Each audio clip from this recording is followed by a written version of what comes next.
Hello ಗೆಳೆಯರೇ, ನಮ್ಮ La Excellence Bengaluru ಪ್ರಸ್ತುತಪಡಿಸುವ ಡೈಲಿ ನ್ಯೂಸ್ ಅನಾಲಿಸಿಸ್ಗೆ ಸ್ವಾಗತ. ಇಂದು 9/6/2026ರಂದು will discuss some of the important articles from the Hindu news paper. So first article ಯಾವುದಪ್ಪ ಅಂತಂದರೆ ಫ್ರಂಟ್ ಪೇಜಲ್ಲಿರುವಂಥ ಆರ್ಟಿಕಲ್. ಆ ಆರ್ಟಿಕಲ್ ಏನು ಹೇಳುತ್ತೆ ಅಂದರೆ ವಿಶಾಖಪಟ್ಟಣಂ ಸ್ಟೀಲ್ ಪ್ಲಾಂಟ್ ಬ್ಲಾಸ್ಟ್.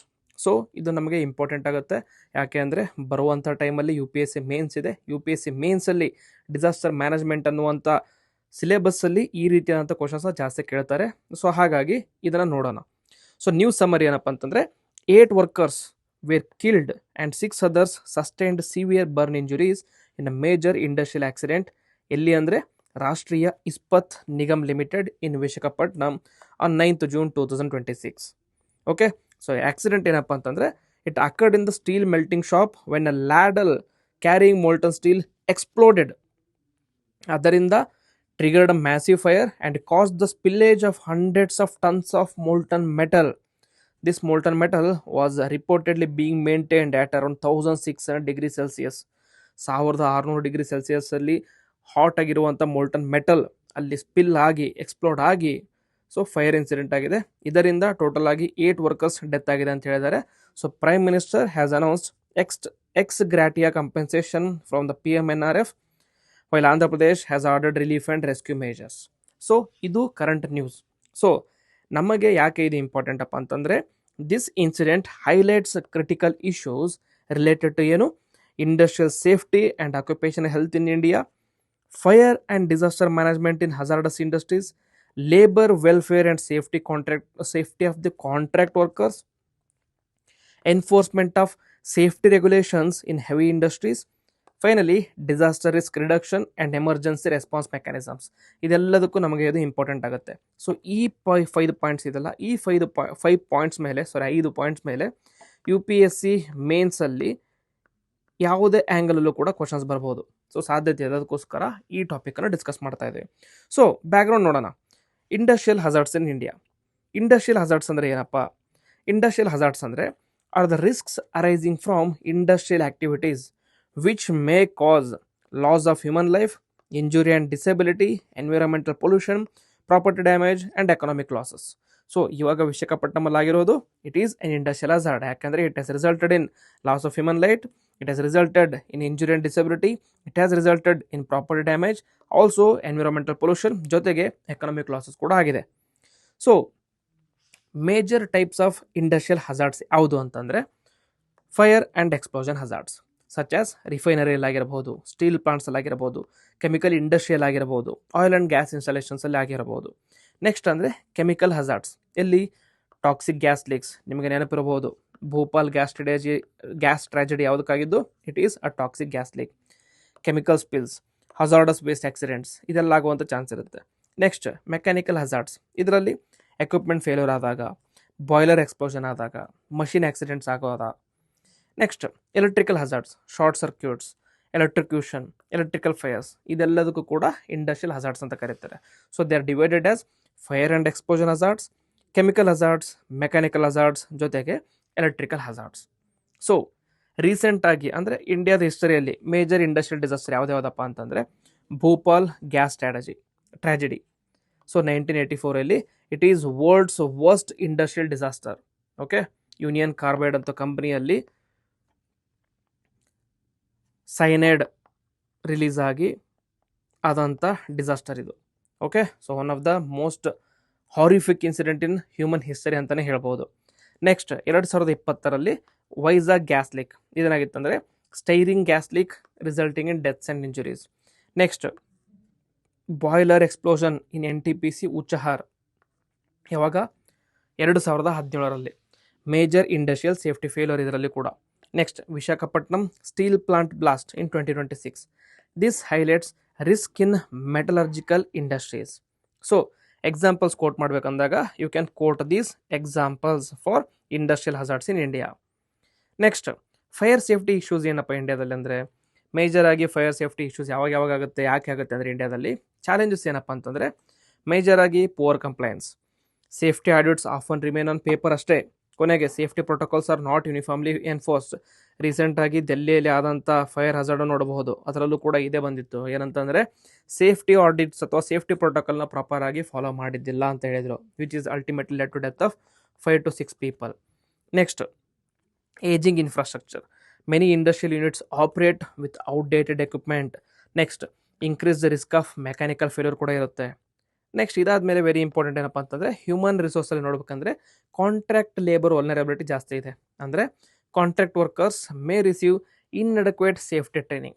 ಯಾಕಪ್ಪ ಅಂತಂದರೆ ದೇ ಆರ್ ಜಸ್ಟ್ ಕಾಂಟ್ರಾಕ್ಟ್ ಬೇಸಿಸಲ್ಲಿ ಇರ್ತಾರೆ, ಕೆಲವು ದಿನ ಕೆಲಸ ಮಾಡಿ ಆಮೇಲೆ ಹೋಗೋರಿದ್ದಾರೆ, ಅವ್ರಿಗೆ ಯಾಕೆ ಇದೆಲ್ಲ ಟ್ರೈನಿಂಗ್ ಅಂತ ಕೊಡೋದಿಲ್ಲ. Next, higher exposure to hazardous operations. So ಇದೆಲ್ಲದರಿಂದ ಫೈರ್ ಚಾಲೆಂಜಸ್ ಜಾಸ್ತಿ ಇದೆ ಇಂಡಿಯಾದಲ್ಲಿ. ಜೊತೆಗೆ inadequate emergency preparedness in case fire hazard ಆದಮೇಲೆ evacuation process is very delayed and insufficient mock drills and training. ಕೊನೆಗೆ shortage of fire safety personnel. Many industrial zones lack specialised industrial fire fighting units. So ಇದೆಲ್ಲದರಿಂದ fire hazard ಆಯ್ತು ಅಂದರೆ ಇಂಡಿಯಾದಲ್ಲಿ its intensity is always very high. Okay, so ಇಂಡಿಯಾದಲ್ಲಿ ಈ ರೀತಿಯಾದಂಥ issues ಆದಾಗ, hazards ಆದಾಗ ನೋಡಿಕೊಳ್ಳೋದಕ್ಕೆ ಇರುವಂತಹ ಲೀಗಲ್ ಆ್ಯಂಡ್ ಇನ್ಸ್ಟಿಟ್ಯೂಷನಲ್ ಫ್ರೇಮ್ವರ್ಕ್ ಏನಪ್ಪ ಅಂತಂದರೆ, ಲೀಗಲಿ ನೋಡಬೇಕಾದ್ರೆ ಫ್ಯಾಕ್ಟರೀಸ್ ಆ್ಯಕ್ಟ್ ಆಫ್ 1948 ಇದನ್ನು ಮಾಡುತ್ತೆ. Provides provisions for the workers health, safety and welfare and special safeguards for hazardous processes. Next, very important, occupational safety health and working conditions code of 2020. So labour codes of 2020 ಬಗ್ಗೆ ಓದಿರ್ತೀರ. One of the labour code ಯಾವುದಪ್ಪ ಅಂತಂದರೆ occupational safety health and working conditions code of 2020. ಇದನ್ನು ಮಾಡುತ್ತಂದರೆ it consolidates labour safety laws and it emphasises workplace safety and employee responsibility. Okay, ನೀವು employ ಮಾಡ್ತಿದ್ದೀರಂದರೆ it is your responsibility to take care of this particular employee. Next, national disaster management authority NDMA. So national disaster management act ಅಡಿಯಲ್ಲಿ ತೊಗೊಂಬಂದಿರುವಂಥ institution ಯಾವುದಪ್ಪ ಅಂತಂದರೆ NDMA. ಇದೇನು ಮಾಡುತ್ತೆ, it issues guidelines on the industrial and chemical disaster management. It promotes risk assessment and emergency preparedness. ಕೊನೆಗೆ directorate general factory advice service and labour institutes. So ಇದು ಕೂಡ institutional framework. ಇದೇನಪ್ಪ ಅಂತಂದರೆ directorate general and factory advice services and labour institutes ಇದೇನು ಮಾಡುತ್ತೆ, it advises the government on industrial safety standards. Normally ನಾವು NDMA ಅಷ್ಟೇ ಗೊತ್ತಿರುತ್ತೆ. ಸೊ ಇವಾಗ DGFASLI ಇದೇನು ಮಾಡುತ್ತೆ, it advises the government on industrial safety standards in India. Okay, so ಇದು first article. So way forward ಏನಪ್ಪ ಅಂತಂದರೆ strengthen periodic safety audits by independent mass agencies, deploy advanced sensors and AI-based monitoring systems in the hazardous industries, conduct mandatory safety drills and emergency response exercises, improve training and protection for the contract workers, ensure strict accountability for the safety violations, and adopt safety first culture in industries handling hazardous materials. So very important ಇದು behavioural change ತರಬೇಕಾಗುತ್ತೆ ನಾವು. So behavioural change is very important. Behavioural change can be brought through cultural change. So culture ಯಾವುದಪ್ಪ ಅಂತಂದರೆ safety first ಕಲ್ಚರ್ನ ತೊಗೊಂಬರ್ಬೇಕು ಇಂಡಿಯಾದಲ್ಲಿ. Okay, next article ಮೂವೋದಕ್ಕಿಂತ ಮುಂಚೆ we have an important announcement to make. ಏನಪ್ಪ ಅಂತಂದರೆ, so UPSC prelims result ಇನ್ನೇನು ಬರೋದ್ರಲ್ಲಿದೆ. So ಆಗಸ್ಟಲ್ಲಿ ಮೇನ್ಸ್ ಬರುತ್ತೆ. ಸೊ 75 days ಪ್ರೋಗ್ರಾಮ್ನ ಲಾಂಚ್ ಮಾಡಿದ್ದೀವಿ. ಇದೇನಪ್ಪ ಅಂತಂದರೆ enhance mains RRP test series ಅಂತ. ಸೊ ಇದರಲ್ಲಿ mentorship would be provided by UPSC 2025 toppers and the subject experts. So Nivedita, rank 469, she will be giving you mentorship on ethics and essay. Dhananjaya R, rank 554, expert in Kannada literature and GS1 and GS2. Sagar A, 641, expert in Kannada literature as well as in GS2 and GS1. Praveena HT, expert in GS4 and GS3. ಜೊತೆಗೆ that is Vinayak sir 2024 UPSC interview ಹೋಗಿದ್ದೆ. ಜೊತೆಗೆ ಎಥಿಕ್ಸಲ್ಲಿ 119 ಮತ್ತು 124 marks ತೆಗೆದಿದ್ದೀನಿ. So I can help you with GS4. And Basanagouda sir, he is also expert in anthropology as well as GS3 and GS4. ಸೊ ಇದರಲ್ಲಿ ಏನಪ್ಪ ಅಂತಂದರೆ ಡೈಲಿ PYQ ಬೇಸ್ಡ್ ಟೆಸ್ಟಿಂಗ್ ಇರುತ್ತೆ. It starts from 15th June. Next offline online programme 2 ಇರುತ್ತೆ. So ಇದರಲ್ಲಿ mains test series ಇರುತ್ತೆ, subject wise validation program ಇರುತ್ತೆ, detailed evaluation and performance mentorship, personalized one-to-one mentorship support, collaborative peer learning ecosystem, and disciplined result-oriented preparation environment. So ಇವಾಗ ನೀವು mains ಪ್ರಿಪ್ರೇಷನ್ಗಾಗಿ ಡೆಲ್ಲಿಗೆ ಹೋಗುವಂಥ necessity ಇಲ್ಲ.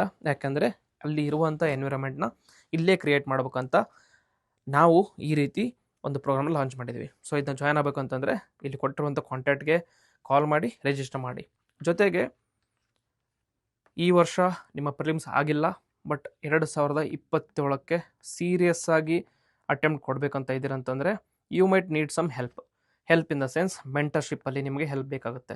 So ಇದಕ್ಕೋಸ್ಕರ ನಮ್ಮ La Excellence Bengaluru La Excellence IAS academy ಏನು launch ಮಾಡಿದ್ವಿ ಅಂತಂದರೆ ಶಿಕ್ಷಾ ಪ್ರೋಗ್ರಾಮ್ ಅಂತ. It is an year long mentorship programme by me and Basanagouda sir and toppers as long as they are in the office. Okay, so ಇದರಲ್ಲಿ ಏನಪ್ಪ ಅಂತಂದರೆ year long test series ಇರುತ್ತೆ, daily POK practice ಇರುತ್ತೆ, prelims cum mains approach ಇರುತ್ತೆ, weekly oriented session by every Monday ಯಾವ topic start ಆಗುತ್ತೆ ಅದಕ್ಕಿಂತ ಮುಂಚೆ ಒಂದು ಓರಿಯೆಂಟೆಡ್ ಸೆಷನ್ನ ಕೊಡ್ತೀವಿ. ನೆಕ್ಸ್ಟ್ ವೆಲ್ ಸ್ಟ್ರಕ್ಚರ್ಡ್ ಸ್ಟಡಿ ಮೆಟೀರಿಯಲ್ನ ಕೊಡ್ತೀವಿ. ಜೊತೆಗೆ weekly prelims and mains test series ಇರುತ್ತೆ on every Sunday, detailed evaluation and personalise feedback, test discussions sessions every Tuesday. Okay, ಇದೆಲ್ಲ ಇರುತ್ತೆ. ಯಾವಾಗ ಸ್ಟಾರ್ಟ್ ಅಂದರೆ 22 ಜೂನಿಗೆ ಸ್ಟಾರ್ಟ್ ಆಗುತ್ತೆ. ಜೊತೆಗೆ ಕಂಟಿನ್ಯೂಸ್ ಆಗಿ ಬ್ಯಾಚಸ್ ಬರ್ತಾನೆ ಇರುತ್ತೆ. ಓರಿಯೆಂಟೇಷನ್ 18 ಜೂನ್ ಇರುತ್ತೆ. ಸೊ ಅರ್ಲಿ ಬರ್ಡ್ ಆಫರ್ ಅಂತಂದರೆ ಬೇಗ ಜಾಯ್ನ್ ಆದರೆ 25% ಕನ್ಸೆಷನ್ ಕೊಡ್ತೀವಿ. ಓಲ್ಡ್ ಲಾ ಎಕ್ಸಲೆನ್ಸ್ ಸ್ಟೂಡೆಂಟಿಗೆ ಬೇರೆ ಆಫರ್ ಇರುತ್ತೆ. ಸೊ ಟೋಟಲ್ ಫೀಸ್ 30,000 ಇದೆ. ಆನ್ಲೈನಲ್ಲಿ ತಗೊಳ್ಳೋರಿಗೆ ಕಡಿಮೆ ಇರುತ್ತೆ. So you can just scan this and then join this mentorship. Okay, this is about the programme being launched by La Excellence IAS Academy. So mains ಹತ್ರ ಬರ್ತಾ ಇದೆ, ಅದಕ್ಕೋಸ್ಕರ ಮೇಲೆ ಓದಿರುವಂಥ ಟಾಪಿಕ್ ಮೇಲೆ ನಿಮಗೊಂದು ಮೇನ್ಸ್ ಕ್ವಶನ್ ಪಾಸಿಬಲ್ ಕ್ವಶನ್ಸ್ ಏನಂತ ಅಂದರೆ, so write this down and try to answer for this particular question ಏನಪ್ಪ ಅಂತಂದರೆ, industrial accidents continue to expose gaps in the occupational safety and disaster preparedness in India. Discuss the causes and suggest measures to improve industrial safety standards in India. Okay, so ಇದನ್ನ comment ಬಾಕ್ಸಲ್ಲಾದರೂ answer ಮಾಡಿ ಅಥವಾ ನಿಮ್ಮ ನೋಟ್ಸಲ್ಲಿ answer ಮಾಡಿ ನಮ್ಮ Telegram channel upload ಮಾಡಬಹುದು. ನಿಮಗೆ you will get the evaluation for this particular topic ಅಥವಾ ಕ್ವಶನ್ಗೆ. ಸೊ ಸೆಕೆಂಡ್ ಆರ್ಟಿಕಲ್ ಯಾವುದಪ್ಪ ಅಂತಂದರೆ, it talks about Great Nicobar island development project. So news summary ಏನಪ್ಪ ಅಂತಂದರೆ, ಗೌರ್ಮೆಂಟ್ ಏನು ಹೇಳಿದೆ ಅಂತಂದರೆ, it is going to move forward with Great Nicobar island development project ಅಂತ ಹೇಳಿದ್ದಾರೆ. It is a mega infrastructure initiative aimed at strengthening India's maritime security, economic connectivity and strategic presence in the Indo-Pacific region. Very important. Highlights of this project ಏನಪ್ಪ ಅಂತಂದರೆ, 13,000 crore rupees will be invested. Aim is to build dual-use greenfield airport for the civilian as well as Indian Navy operations. It will be funded jointly by the Ministry of Defence and the Civil Aviation. It is Great Nicobar is strategically located about 40 km from the 6-degree channel, which is a global shipping route which connects Gulf of Aden and Malacca state. Very important. This project is expected to reduce India's dependence on the foreign transshipment hubs and improve maritime surveillance in the Indian Ocean region. Okay, very important project. And it will result in more than 1 lakh direct and indirect jobs, and it is going to be generated in the coming years. And government has also announced 2,220 crore rupees conservation package for the biodiversity protection. So ನೀವು ಕೇಳ್ಬೋದು, ಏನು sir ಇಷ್ಟೆಲ್ಲ ಚೆನ್ನಾಗಿದೆ, ಆದರೂ ಕೂಡ ಯಾಕೆ ಇಷ್ಟೊಂದು protest ಆಗಿತ್ತು, ಆದರೂ ಕೂಡ ರೀಸೆಂಟಾಗಿ ರಾಹುಲ್ ಗಾಂಧಿ ಅವರು ಅಂಡಮಾನ್ ನಿಕೋಬಾರ್ಗೆ ಹೋಗಿ ಯಾಕೆ ಒಂದು ಡಾಕ್ಯುಮೆಂಟ್ರಿ ಥರ ಪ್ರಮೋಟ್ ಮಾಡಿದ್ರು ಅಂತಂದರೆ, I will tell you background ಏನಿದೆ ಅಂತ ಡೀಟೇಲಾಗಿ ಹೇಳ್ತೀನಿ. So great Nicobar island development project, it is being implemented by Andaman and Nicobar islands integrated development cooperation. ಏನೇನಪ್ಪ ಅಂತಂದರೆ, transform great Nicobar into a strategic maritime logistics and economic hub. Very important. So ಇದರಲ್ಲಿ major ಆಗಿ 4 components ಇದೆ. First component ಏನಪ್ಪ ಅಂತಂದರೆ, international container transshipment port. So it is a port which is going to B developed in Galathea bay. Capacity ಎಷ್ಟಂದರೆ, it is around 14 million TEUs. It will compete with the major transshipment hubs such as Port of Singapore, Port of Colombo and Port Klang. ಓಕೆನಾ. So important ports ಅಂದರೆ south Asia zone ಅಥವಾ you can say Pacific ocean zone ಅಥವಾ Indo Pacific ಝೋನಲ್ಲಿ very important ports ಆದಂಥ Singapore, Colombo, Klang ಜೊತೆ compete ಮಾಡುವಂಥ ಕೆಪಾಸಿಟಿಯನ್ನು ಹೊಂದಿರುತ್ತೆ. ಜೊತೆಗೆ it also encompasses greenfield international airport. ಇದೇನಪ್ಪ ಅಂತಂದರೆ ಡುವಲ್ ಯೂಸ್ ಫೆಸಿಲಿಟಿ, ಯಾರ್ಯಾರಿಗೆ, civilian as well as military purposes, to be operated with a significant Indian Navy involvement as well. It enhances rapid deployment and logistic supports in these particular regions. ಸೊ ಇಲ್ಲಿ ನೋಡಬಹುದು, ಮ್ಯಾಪಲ್ಲಿ ನೋಡಿದರೆ, this particular map is not good, but ನೋಡ್ಬೋದು ನೀವು ಏನಂತಂದರೆ, bay of ಬೆಂಗಾಲಲ್ಲಿ Indian ಓಷನಲ್ಲಿ ಬಿ ಆಫ್ ಬೆಂಗಾಲಲ್ಲಿ ಅಂಡಮಾನ್ ನಿಕೋಬಾರ್ ಇದೆ. ಸೊ ಇದರಿಂದ it is more closer to foreign countries and India. So ಅದಕ್ಕೋಸ್ಕರ ಇಂಡಿಯಾದವರು ಕ್ಯಾನ್ ಡೆವಲಪ್ ಆ್ಯಂಡ್ ಇನ್ಕ್ರೀಸ್ ಏನೇನು ಫೆಸಿಲಿಟೀಸ್ ಇದೆ ಇಂಕ್ರೀಸ್ ಮಾಡಿದರೆ India can make this as a very important strategic hub for India ಅಂತಲೇ ಹೇಳ್ಬೋದು. ಜೊತೆಗೆ ಥರ್ಡ್ ಕಾಂಪೊನೆಂಟ್ ಏನಪ್ಪ ಅಂತಂದರೆ it will result in development of modern township, that is urban infrastructure for workers and residents. This includes housing, healthcare, education, as well as civic communities. And finally, an important power plant to provide reliable energy for the industrial and civilian activities. Okay, so these are the more major four components of this particular Great Nicobar project. So ಇದರ importance ಏನಪ್ಪ ಅಂತಂದರೆ, importance of great Nicobar ಏನಪ್ಪ ಅಂತಂದರೆ, first is location advantage. It lies near the 6-degree channel through which significant share of the global maritime trade passes through. Okay, ಇಲ್ಲಿ ನಾವು ಪೋರ್ಟ್ನ ಮಾಡಿದರೆ this particular port can act as a transshipment port ಆಗಿ work ಮಾಡ್ಬೋದು. Next importance ಅಂದರೆ overlooks key sea lanes of the communication close to the Strait of Malacca which is one of the world's busiest choke points and then provide strategic reach into the eastern Indian Ocean and strengthens India's role in the Indo Pacific region. Okay, so ರೀಸೆಂಟಾಗಿ Iran war ಆದಾಗ Iran used Strait of Hormuz to their effect, ಅವರ ಅಡ್ವಾಂಟೇಜ್ಗಾಗಿ use ಮಾಡ್ಕೊಂಡಿದ್ರು. So in case in the ಫ್ಯೂಚರಲ್ಲಿ ಏನಾದರೂ unfortunately hypothetically speak ಮಾಡುವಾಗ ಮಾತಾಡ್ತಾ ಹೋದರೆ, ಇನ್ ಕೇಸ್ ಏನಾದರೂ ಇಂಡಿಯಾ ಪಾಕಿಸ್ತಾನ್ ಅಥವಾ India China or any other country ಜೊತೆ ಯುದ್ಧ ಆದಾಗ, India if it has developed this particular Great Nicobar project, it can use Strait of Malacca in the same way as Iran used Strait of Hormuz. Far fetched but possible. Okay, next maritime security significance ಅಂತಂದರೆ it enhances maritime domain awarenesses because it will result in better monitoring of the shipping traffic, tracking of the suspicious vessel and improved intelligence gathering. It also supports defense operations, that is faster deployment of naval and air assets, improved logistics and surveillance, strengthens India's island defense architecture. ಜೊತೆಗೆ it also helps in countering strategic challenges, that is helps monitor increasing Chinese naval activities in the Indian Ocean. Okay, ಚೈನಾದವ್ರು ಏನು ಮಾಡ್ತಾ ಇದ್ದಾರೆ, if this is India ಅಂತಂದರೆ, ಶ್ರೀಲಂಕಾ ಅಂತಂದರೆ ಚೈನಾದವರು string of pearl ಮಾಡ್ತಾ ಇದ್ದಾರೆ. String of pearl ಅಂತಂದರೆ ಈ ಕಡೆ ಮ್ಯಾನ್ಮಾರ್, ಶ್ರೀಲಂಕಾ, ಇಲ್ಲಿ ಇರಾನ್, ಪಾಕಿಸ್ತಾನ್. ಓಕೆ, ಪಾಕಿಸ್ತಾನದಲ್ಲಿ ಚಾಬಹಾರ್ ಪೋರ್ಟ್, ಗ್ವಾದಾರ್ ಪೋರ್ಟ್, ಶ್ರೀಲಂಕಾದಲ್ಲಿ ಹರ್ಮನ್ಟೋಟಾ ಪೋರ್ಟ್ ಆ್ಯಂಡ್ ಇಲ್ಲಿ ಸಿತ್ವೆ ಪೋರ್ಟ್. ಇದನ್ನ ಯೂಸ್ ಮಾಡಿಕೊಂಡು ಚೈನಾದವರು they are building a string of pearls to contain India. So this particular Indian Ocean, this particular Andaman and Nicobar islands becomes very important to counter this string of pulse by China. Very important.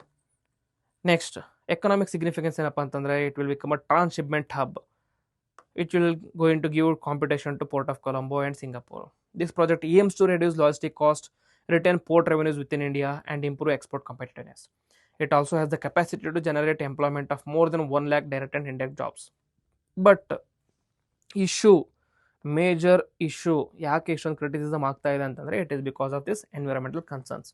Majorly ಅಂದರೆ it is going to result in diversion of forest land for economical activities, impact on the very important mangroves and the coral reefs of this particular region. It will result in habitat disturbance for the endangered species of the Great Nicobar island and coastal ecosystem changes. So these are some of the important issues. So ಇದರಲ್ಲಿ concern ಆಗಿರುವಂಥ species ಯಾವುದಪ್ಪ ಅಂತಂದರೆ leatherback sea turtle, Nicobar megapod, saltwater crocodiles and coral reef ecosystems. Already coral reef ecosystems is already under great threat. So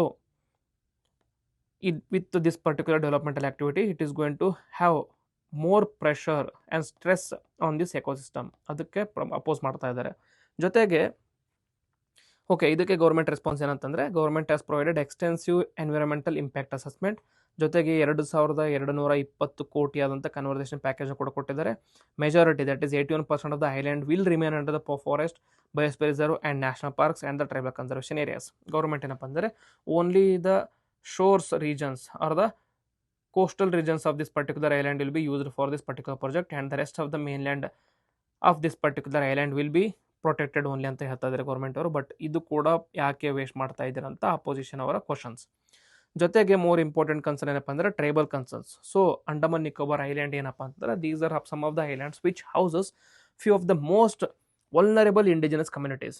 ಅದರಲ್ಲೂ ಕೂಡ particularly vulnerable tribal groups such as Shompen tribes as well as Nicobarese tribe, ಇವರ ಮೇಲೆ ತುಂಬ stress ಬೀಳ್ತಾ ಇದೆ. So concern ಏನಪ್ಪ ಅಂತಂದರೆ it will result in cultural disruption, habitat encroachment and impact on the traditional livelihoods. Okay, so government position ಅಂತಂದ್ರೆ no physical displacement is proposed here. Consultations are conducted with the tribal welfare communities and tribal reserve areas to be remained protected. So government idna ಹೇಳಿ it is going ahead with Great Nicobar project. We have to wait and see what will be the implications of this particular project once it is finished. So ಈ ಟಾಪಿಕಲ್ಲಿ ನಮಗೆ ಪ್ರಿಲಿಮ್ಸಲ್ಲಿ important pointers ಯಾವುದಪ್ಪ ಅಂತಂದರೆ great Nicobar island. This is the southernmost island of India. It is part of the Nicobar group and it is home to Indira Point. Indira Point andre eno? It is India's southernmost point. And 6-degree channel ಏನಪ್ಪ ಅಂತಂದರೆ it separates Great Nicobar Island from the Indonesia Sumatra region, and this 6-degree channel is one of the busiest transshipment zone ಅಂತ ಹೇಳ್ತಾರೆ. Okay. Next, major international shipping route becomes a major international shipping route. Next, INS Baz ಏನಪ್ಪ ಅಂತಂದರೆ INS Baz, it is India's southernmost military air station, very important. It is located in Campbell Bay in Great Nicobar. And next ಏನಪ್ಪ ಅಂತಂದರೆ Great Nicobar Biosphere Reserve, UNESCO recognized Biosphere Reserve. It is rich tropical rainforest system, very important. Next, so possible UPSC mains question ಯಾವ ಥರ ಬರ್ಬೋದು ಅಂತಂದರೆ Great Nicobar Island Development Project exemplifies the challenges of balancing strategic imperatives with ecological sustainability. Discuss.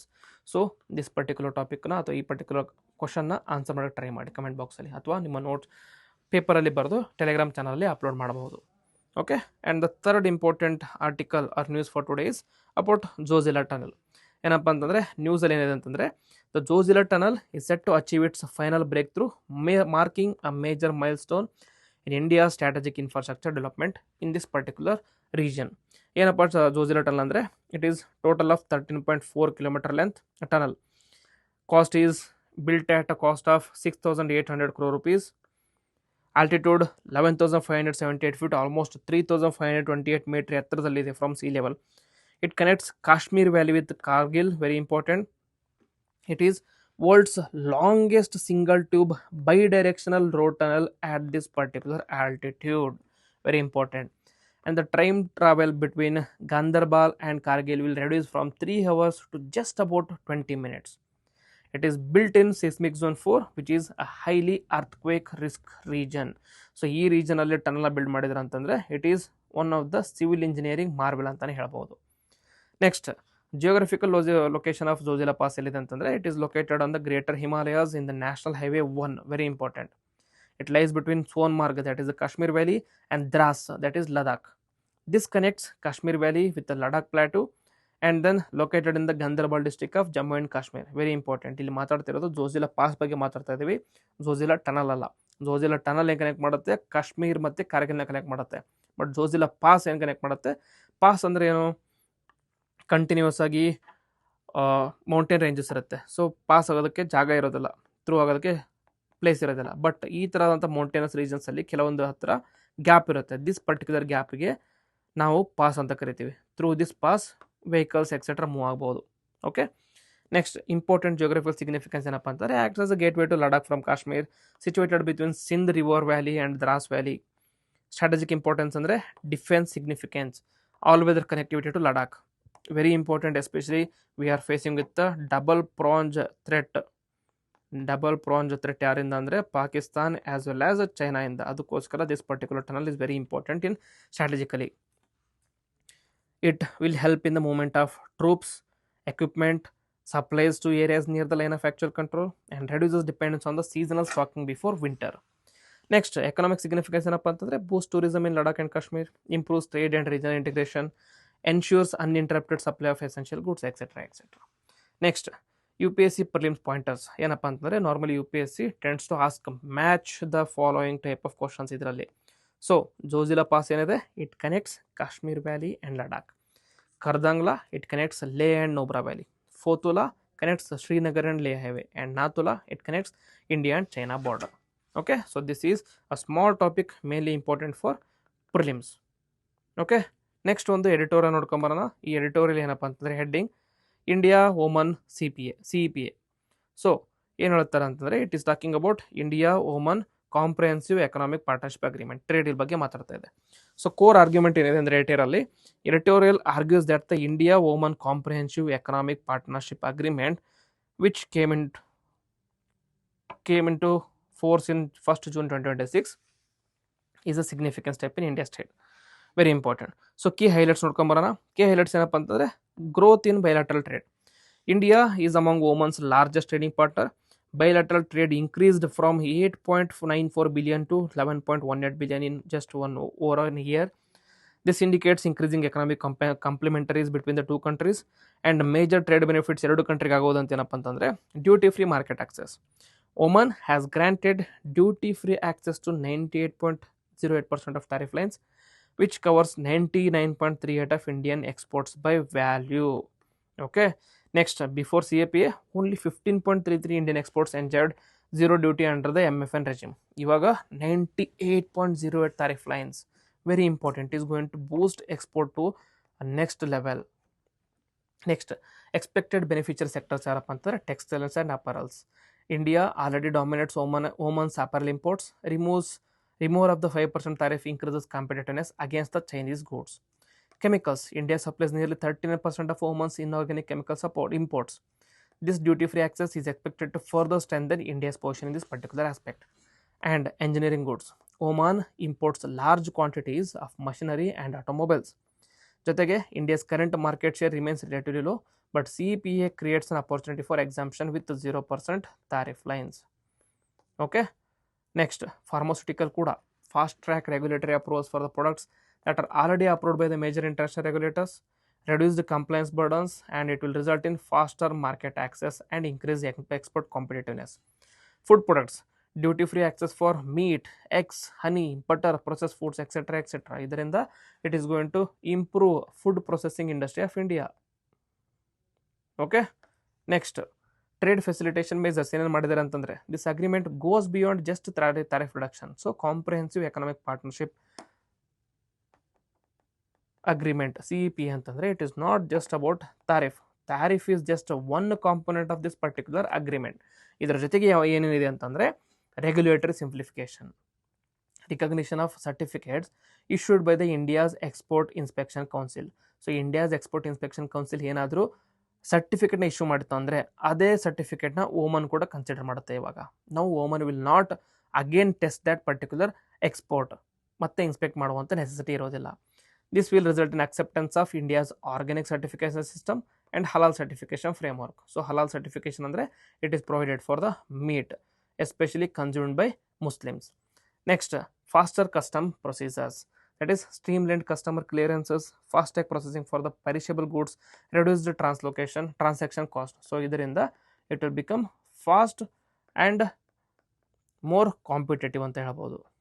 Okay, fast and competitive. Next, SPS and TBT. SPS ಅಂದರೆ sanitary and phytosanitary measures. This will result focuses on food safety, animal and plant health standards. So ಇವಾಗ sanitary and phytosanitary ಸ್ಟ್ಯಾಂಡರ್ಡ್ಸ್ನ ಕಡಿಮೆ ಮಾಡಿದಾಗ Indian goods will be more allowed in Oman market. Next, technical barriers to the trade, that is product standards, quality regulations, technical certification, ಇದನ್ನು ಕೂಡ ಕಡಿಮೆ ಮಾಡಿದರೆ ಇವಾಗ Indian goods can be easily transported or exported to Oman. So these provisions improve transparency and reduce non tariff barriers. ಜೊತೆಗೆ services and professional mobility ಕೂಡ hello ಮಾಡಿದ್ದಾರೆ. The current position ಏನಪ್ಪ ಅಂತಂದರೆ bilateral service trade is around 863 million in 2024. India enjoys a surplus of nearly 447 million. ಅಂದರೆ compared to Oman, ಇಂಡಿಯಾದವರು 447 million ಜಾಸ್ತಿ ಸರ್ಪ್ಲಸ್ನ enjoy ಮಾಡ್ತಾ ಇದ್ದಾರೆ. ಅಪರ್ಚುನಿಟೀಸ್ ಫಾರ್ ಇಂಡಿಯನ್ ಪ್ರೊಫೆಷನಲ್ ಏನಪ್ಪ ಅಂತಂದರೆ accounting, engineering, information technology, health care, education, consulting, ಇದರೆಲ್ಲದರಲ್ಲೂ ಕೂಡ Indian dominate ಮಾಡ್ತಾರೆ. labor mobility, higher quotas for intra-cooperative office transfers, easier movement for Indian professionals, ಎಲ್ಲದರಲ್ಲೂ ಕೂಡ ಇಂಪ್ರೂವ್ಮೆಂಟ್ ಆಗಿದೆ. IU ಸೆಕ್ಟರಲ್ಲೂ ಕೂಡ, that is traditional medicine, wellness services, health care export, all these service related ಸೆಕ್ಟರ್ಸಲ್ಲಿ ಇಂಡಿಯಾದ export is going to improve now. So strategic significance ಏನಪ್ಪ ಅಂತಂದರೆ CAPA should be viewed not just through, it should be viewed through geopolitical lens as well. So Oman's strategic location is going to help India's cause in the Middle East. or in the Gulf region. So Oman occupies a crucial position at the entrance of the Gulf region along with the major Indian Ocean trade routes, and it is close to East Africa. Important ports ಯಾವುದು? Port of Sohar, ports of Duqm and ports of Salalah. So these ports can serve as a logistics hubs for the Indian exports.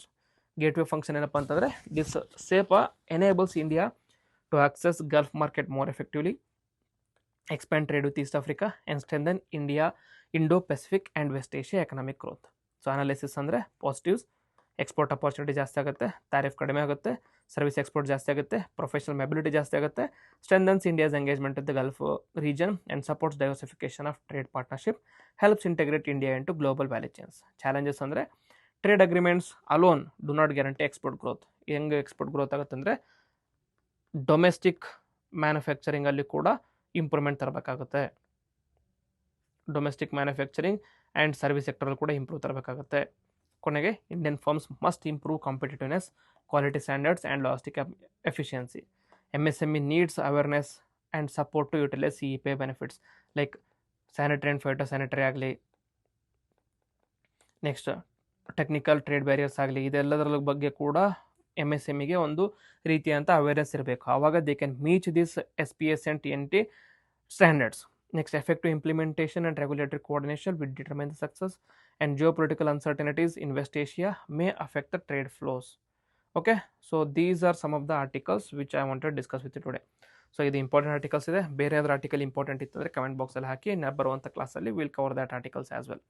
So ಇದನ್ನು ಹೇಳ್ತಾ I will end the video. Jai Hind, Jai Karnataka.